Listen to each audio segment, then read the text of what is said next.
Hi guys, it's Lisa and welcome to this episode of the CODI cast where we talk about all the things that are happening in the digital marketing world.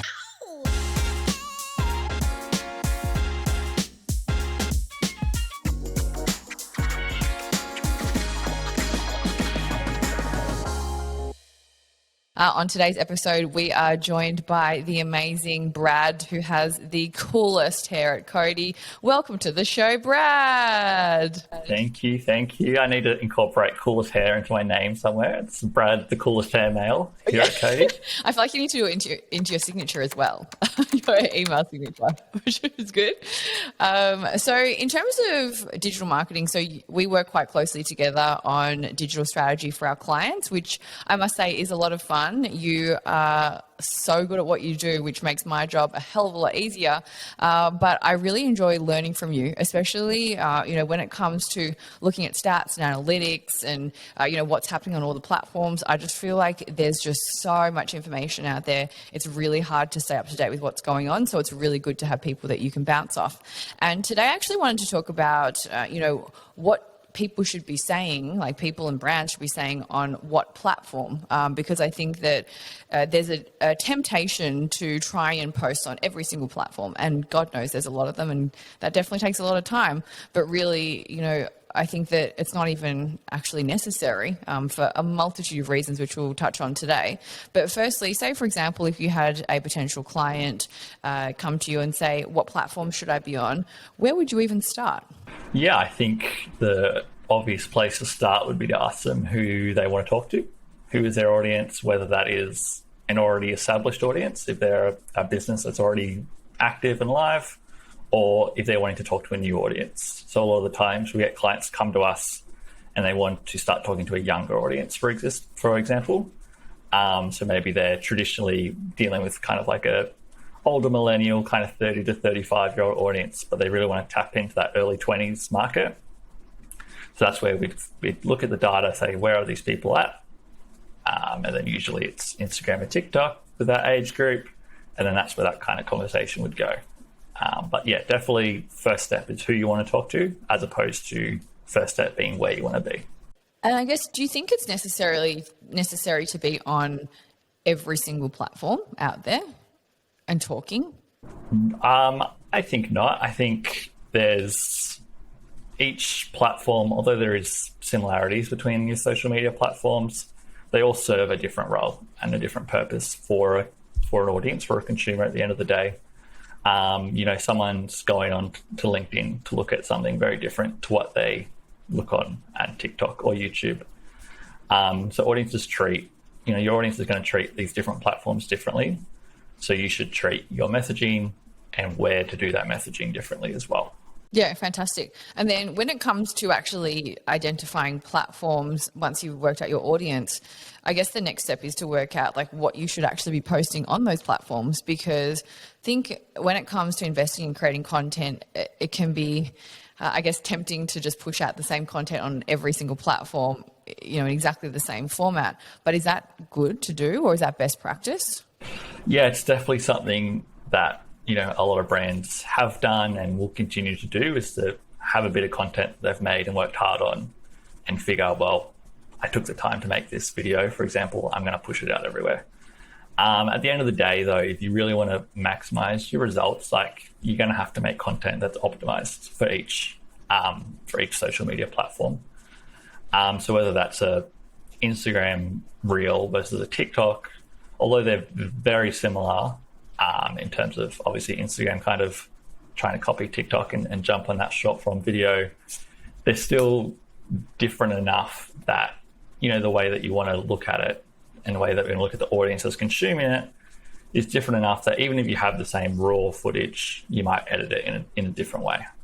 So you might use like a different sound on TikTok to a different sound on Instagram, for example. But yeah, so I think you want to optimize your content, whether that's brand new content or you're optimizing content you've already made and just kind of changing it to fit the platform. That's actually an interesting point, because we spoke to Goose. Well, I spoke to Goose on a previous episode, and we were talking about the jump cuts on TikTok and how literally there's just no content. I look like I'm freezing at the moment, but I'm not. The content just jumps so quickly. There's like barely a pause or like a breath in between. Whereas on LinkedIn, I just don't feel like the videos that I would post on LinkedIn would be as well received. If it was just that jump cut type content, I think it probably is a bit more of a conversation. Whereas on TikTok, people just give me the bloody information because I want to go to the next TikTok. So it's quite interesting because even though it's still video content, maybe going out on certain platforms, even the way down to the editing is going to be quite different, which I think is important to know when you're actually communicating and thinking about a content strategy. So when it comes to tone of voice, now this is something that I find quite interesting. And as someone who's got multiple platforms, like I'm probably most active on LinkedIn, then I've got Instagram, and then I've got TikTok. I don't even know what I'm doing on TikTok. But how would you say, or would you say that it's important to have a different tone of voice for each of those different platforms, or should it be consistent because brands should be consistent in every touch point? Yeah, I think it's a good question and something that I think a lot of brands do struggle with when they're trying to decide what their tone of voice is. Because obviously, you've heard for 100 years that you want to have a consistent tone of voice as a brand. You want to have people that's going to recognize who you are based off your tone of voice kind of thing. But it is hard, and I think you have to find a way to adapt that to different platforms. And I think we do see a lot of clients do this quite well in, whether they're doing a LinkedIn post, for instance, and it's a bit more serious, a bit more formal, talking in full sentences, as in writing in full sentences, whether it's a text post. But that doesn't mean that they can't go on a more casual platform like TikTok or even Twitter, and they just adapt that tone of voice to maybe having a similar vibe, but just in kind of a more fun way of communicating it, a shorter way of communicating it if it's TikTok, because you've got a limited amount of time. So I think it's a balance. I think you definitely want to have some element of an overarching tone of voice because it's an overarching brand.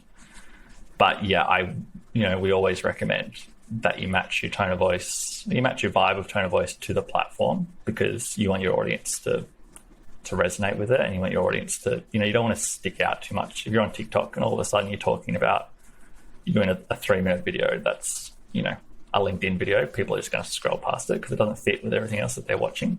Yeah, I think that's really good advice, and that's something that I've always kind of struggled with. I think even as a person, I feel like brands have it maybe a little bit easier because they've got quite a defined personality. But when it comes to a person, we're so multifaceted. So, on LinkedIn, I feel like I have to be quite serious. Well, I'm not really that serious, let's face it, on LinkedIn. But, I do feel that I have to be a bit more polished than I do on TikTok, where I can just be, doing stupid videos with my dog, for example. So it is interesting trying to find that balance where if people find me on LinkedIn, then find me on Instagram, then find me on TikTok, they still feel like it's the same person. But I am trying to tailor at the same time to whatever audience I'm posting on. So I think that personal brand is always quite a challenge. Now, when it comes to consistency, I think this is one of the most challenging things on social media because people get so excited when there's a new platform or they want to be an influencer, and you jump on TikTok and you want to give up because your first video hasn't gone viral. How important is consistency when it comes to posting content on social media? Yeah, consistency is definitely something that we stress to all our clients when they're starting posting on any social media platform, really. And I guess there's a few reasons why consistency is important. One of them being that you want your audience to know to keep you top of mind. So if you're posting once, then you don't post again for a month, the chances are that they're going to forget about you. They're going to see a million other posts, probably 20 of your competitors' posts if they're posting consistently, and you're just going to be forgotten at the end of the day. So posting consistently, this is a really struggle for me to keep saying consistently, but it's consistently a struggle to say consistently. Very much so. So you want to stay top of mind for your audience. You want them to remember you if they're thinking about, what hair product to get. You want to think of that brand, right? It's also important because these social media platforms want you to post consistently. So if you're posting, you stick to posting every 2 days, whether it's Instagram or TikTok, they're going to reward you when it comes to ranking within the newsfeed, within the feed or the For You page, whatever platform you're on. Because at the end of the day, these platforms want you as a creator or a business to be posting all the time, because that's going to bring your audience to the platform all the time. And that's, at the end of the day, what the social media platforms want is people on their platform, because then they can see more ads, et cetera, make more money. So the consistency comes from, wanting your audience on the platforms. So you post it, the platform's going to be like, hey, we're going to put you at the top of people's news feeds because you're posting all the time. But I think the downfall that we see a lot of clients fall into is they try to post so often. So they try to post every day, or some might post twice a day. And they're just kind of, what you run into is one, kind of content fatigue. So people are just like, I'm sick of seeing you in my newsfeed. You're here all the time. Every third post is is you. It's me on LinkedIn. And then so people get sick of seeing your content. And then what also happens is your content kind of loses quality, because you're just trying to push out content for the sake of it. So, quality over quantity, as we kind of always say. So I think for us, we quite often look at, for Instagram in particular, posting every second or every third day, as opposed to posting every single day, just because that allows you for every content to be high quality, to be purposeful, and you're not just posting, for the sake of it. You're not just posting, a graphic picture because you need to post something today. You're actually posting with a purpose. So yeah, I would say we usually look at every third day, especially if it's more of a niche industry, because, you can only talk about so many things. But I think, the short answer is, quality over quantity for sure. I think the interesting thing as well is that it's quite different for every platform. So I know on LinkedIn, for example, which is what we call a content deficit platform, because there is more users than content on the platform. So I think it's probably around 800 million users on LinkedIn currently, and there's around 3 million people posting. So that's barely any. My maths is horrendous, so I don't know the percentage, but it means that there's not that much content. So you can quickly stand out just by posting once or even twice a week. And that's actually happened for some of our clients. So like, whoa, people have just started contacting me, recognizing me because I've just started posting twice a week. It's not like they've had to post every day. But then I look at the main TikTokers and they're posting sometimes like 3 times a day, like TikTok. So I find it quite interesting that it's a little bit different for every platform. So I think it's important, once you work out the platform or where your audience is, then you need to have a specific content strategy created for each platform. Now, I know sometimes people ask about hashtags, and like, do you even need them? Like, are they even important? Like, what are your thoughts on hashtags? I think hashtags, in my opinion, and from, my experience of what I've seen, are super important. I think at the end of the day, your hashtags are, for lack of a better word, helping kind of with your SEO when it comes to a social post, right?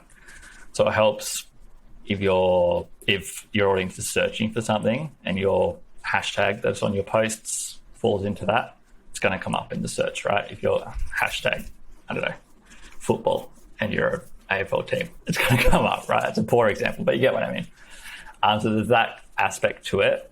And also it helps when, especially for TikTok and Instagram, where a lot of the explore pages on Instagram, the For You page, is more than just what you follow, right? There's recommended things based on what you interact with.